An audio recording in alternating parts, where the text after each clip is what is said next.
Good afternoon students. आपणा सर्वांचे career vision अकॅडमीच्या online प्लॅटफॉर्मवर स्वागत आहे. आज आपण करंट अफेअरच्या ऑनलाईन टेस्ट सिरीजचा भाग 4 बघणार आहोत. त्यातील जो पहिला प्रश्न आहे, प्रश्न क्रमांक 1, दहशतवादाचा सामना करण्यासाठी कोणत्या वर्षापर्यंत देशातील प्रत्येक राज्यात राष्ट्रीय तपास यंत्रणा म्हणजे नॅशनल इन्व्हेस्टिगेशन एजन्सी स्थापन करण्यात येतील? या प्रश्नाचं जे उत्तर आहे ते म्हणजे सन 2024पर्यंत भारतातील प्रत्येक राज्यामध्ये राष्ट्रीय तपास यंत्रणा म्हणजे नॅशनल इन्व्हेस्टिगेशन एजन्सी स्थापन करण्यात येईल. या अनुषंगानं 2 बाबी तुम्ही लक्षात ठेवा. मुंबईवरील दहशतवादी कारवाईनंतर राष्ट्रीय तपास यंत्रणा कायदा 2008 अंतर्गत या संस्थेची स्थापना करण्यात आली. या संस्थेचं जे हेडक्वार्टर आहे ते नवी दिल्लीला आहे आणि ही संस्था जी आहे राष्ट्रीय तपास यंत्रणा ही गृहमंत्रालयाच्या अंतर्गत, केंद्रीय गृहमंत्रालयाच्या अंतर्गत कार्य करते आणि या संस्थेचे जवळपास 8 प्रादेशिक कार्यालय आहेत. त्याच्यामध्ये हैदराबाद, गुवाहाटी, कोची, लखनौ, मुंबई, कलकत्ता, रायपूर आणि जम्मू काश्मीरचा समावेश आहे. आपण प्रश्न क्रमांक 2 पाहत आहोत. 22व्या कायदा आयोगाचे अध्यक्ष न्यायमूर्ती ऋतुराज अवस्थी हे कोणत्या उच्च न्यायालयाचे मुख्य न्यायाधीश होते? तर हे कर्नाटक उच्च न्यायालयाचे मुख्य न्यायाधीश होते. ही बाब तुम्ही लक्षात ठेवा. कर्नाटक उच्च न्यायालयात मुख्य न्यायाधीश होण्याच्या अगोदर ते अलाहाबाद उच्च न्यायालयामध्ये न्यायाधीश होते. सोबतच कर्नाटकातील जे काही सरकारी महाविद्यालय होते त्या महाविद्यालयांमध्ये मुस्लिम महिलांना हिजाब घालण्यावर जी घातलेली बंदी होती ती कायम ठेवण्यासाठी उच्च न्यायालयाचं जे खंडपीठ स्थापन करण्यात आलं होतं त्या खंडपीठाचं नेतृत्व देखील न्यायमूर्ती ऋतुराज अवस्थी यांनी केलं होतं, हे लक्षात ठेवा. आणि हे ऋतुराज अवस्थी हे 22व्या कायदा आयोगाचे अध्यक्ष आहे. त्या अनुषंगानं भारतातील जो पहिला कायदा आयोग होता तो कधी निर्माण करण्यात आला, हा एक प्रश्न निर्माण होतो. तर भारताचा पहिला कायदा आयोग 1833च्या चार्टर ॲक्टनुसार 1834मध्ये स्थापन करण्यात आला होता. ही बाब तुम्ही लक्षात ठेवा. दुसरी एक सगळ्यात महत्त्वाची गोष्ट की भारतीय जो कायदा आयोग आहे ही एक गैरवैधानिक संस्था आहे. आणि दुसरं महत्त्वाचं म्हणजे की स्वतंत्र भारताचा जो पहिला कायदा आयोग होता तो 1955 ते 1958 या कालावधीसाठी होता आणि स्वतंत्र भारताच्या पहिल्या कायदा आयोगाचे जे अध्यक्ष होते ते MC सेटलवाड होते. आणि दुसरी महत्त्वाची बाब ही लक्षात ठेवा का सर्वोच्च न्यायालयाचे जे निवृत्त न्यायाधीश असतात किंवा उच्च न्यायालयाचे जे मुख्य न्यायाधीश असतात तेच या कायदा आयोगाचे अध्यक्ष बनवू शकतात. आपण पाहणार आहोत प्रश्न क्रमांक 3, जो अत्यंत महत्त्वाचा प्रश्न आहे आगामी स्पर्धा परीक्षेच्या दृष्टिकोनातून. DY चंद्रचूड यांच्या संदर्भात योग्य नसलेले विधान निवडा. पहिला जो मुद्दा आहे का ते देशाचे 50वे सरन्यायाधीश आहे, बरोबर. न्यायमूर्ती DY चंद्रचूड हे देशाचे 50वे सरन्यायाधीश आहे. दुसरा मुद्दा आहे ते हार्वर्ड लॉ स्कूल USA त्यांनी LLB पूर्ण केलं, हे वाक्य चुकलेलं आहे. त्यांनी Harvard law school USA LLM पूर्ण केलेलं आहे, LLM हे पूर्ण केलेलं आहे. आणि तिसरा मुद्दा आहे का अलाहाबाद DY चंद्रचूड हे अलाहाबाद उच्च न्यायालयाचे मुख्य न्यायाधीश होते, बरोबर. आणि त्यांचे जे वडील आहे DY चंद्रचूड यांचे जे वडील होते यशवंत विष्णू चंद्रचूड हे देशाचे 16वे आणि सर्वात अधिक काळ देणारे सर्वोच्च न्यायालयाचे सरन्यायाधीश होते. ह्या बाबी तुम्ही लक्षात ठेवा. DY चंद्रचूड न्यायमूर्ती आपल्या देशाचे सध्याचे सरन्यायाधीश DY चंद्रचूड यांच्या संदर्भात. आपण पाहणार आहोत प्रश्न क्रमांक 4.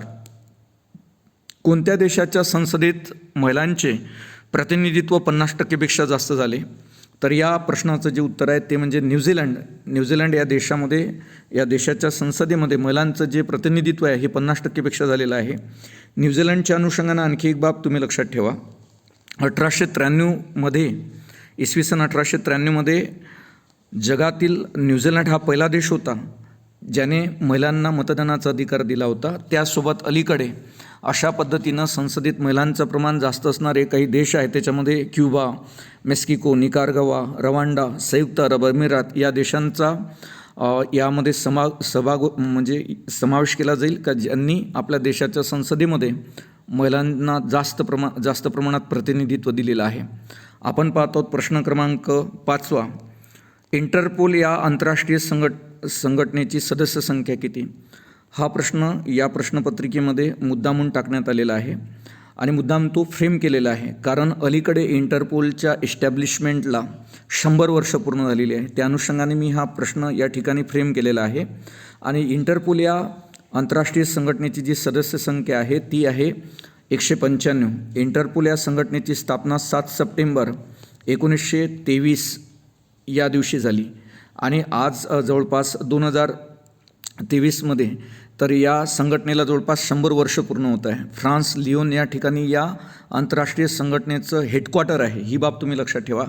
आणि इंटरनॅशनल लेवलवर पोलीस ज्या काही वेगवेगळ्या देशांच्या पोलीस यंत्रणा असतात त्यांच्यामध्ये कॉर्पोरेशनचं काम ही यंत्रणा करते, ज्याला क्रॉस बॉर्डर पोलीस कॉर्पोरेशनचं महत्त्वाचं काम ही यंत्रणा इंटरपोल संस्था पार पाडते, ही बाब तुम्ही लक्षात ठेवा.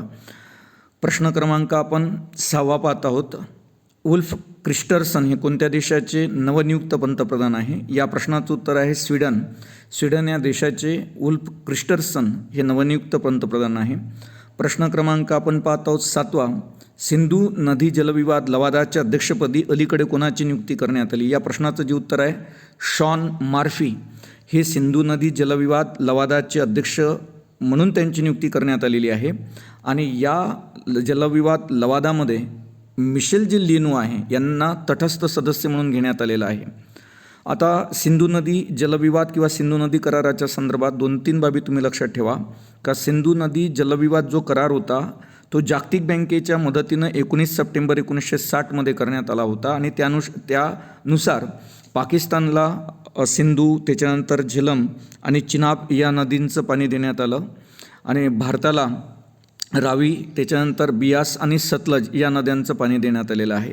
आणि यामध्ये मध्यस्थ म्हणून कोणती जागतिक यंत्रणा काम करत आहे तर जागतिक बँक या सिंधू नदी जलविवादाची मध्यस्थ यंत्रणा ही लक्षात ठेवा.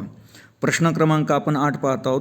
संयुक्त राष्ट्राच्या इंटरनॅशनल सिव्हिल एव्हिएशन ऑर्गनायझेशनमधील भारताच्या प्रतिनिधी म्हणून कोणाची नियुक्ती करण्यात आलेली आहे? या प्रश्नाचं जे उत्तर आहे ते म्हणजे शेफाली जुनेजा यांची संयुक्त राष्ट्राच्या इंटरनॅशनल सिव्हिल एव्हिएशन ऑर्गनायझेशनमधील भारताच्या प्रतिनिधी म्हणून नियुक्ती करण्यात आलेली आहे आणि त्या पहिल्या महिला ठरलेल्या आहेत.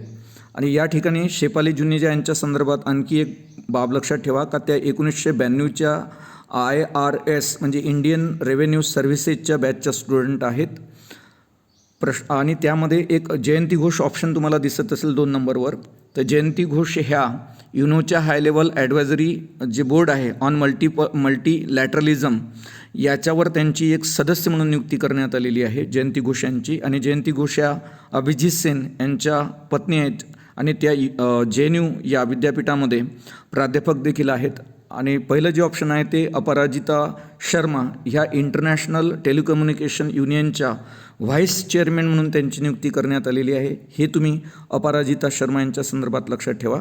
परंतु प्रश्न क्रमांक 8 या प्रश्नाचं जे उत्तर आहे ते आहे शेफाली जुनेजा.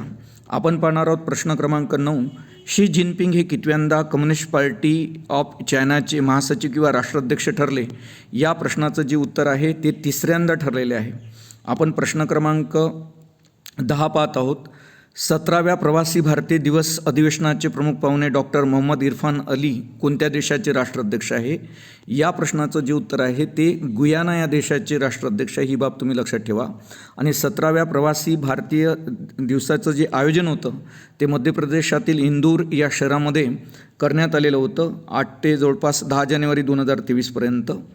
प्रश्न क्रमांक आपण 11 पाहत आहोत.